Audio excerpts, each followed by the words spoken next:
Summary. Let us summarize what we have learned in this module. A stakeholder is a person associated with the business.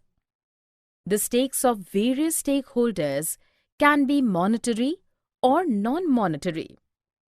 The stakes can be active or passive, or can be direct or indirect.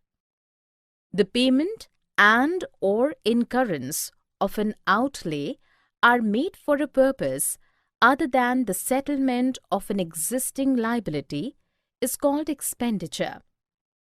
If the benefit of expenditure extends up to one accounting period, it is termed as revenue expenditure.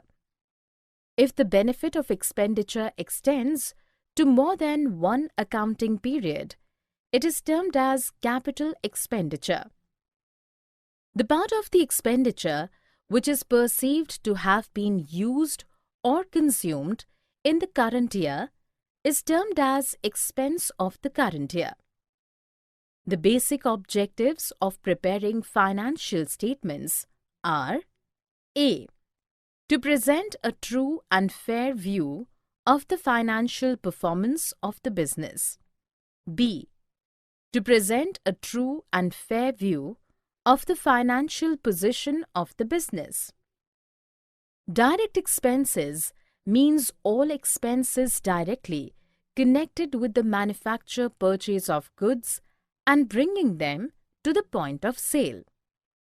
The excess of sales over purchases and direct expenses is called gross profit.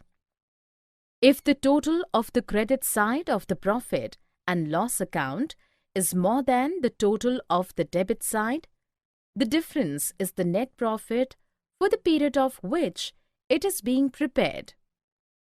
If the total of the debit side is more than the total of the credit side, the difference is the net loss incurred by the business firm.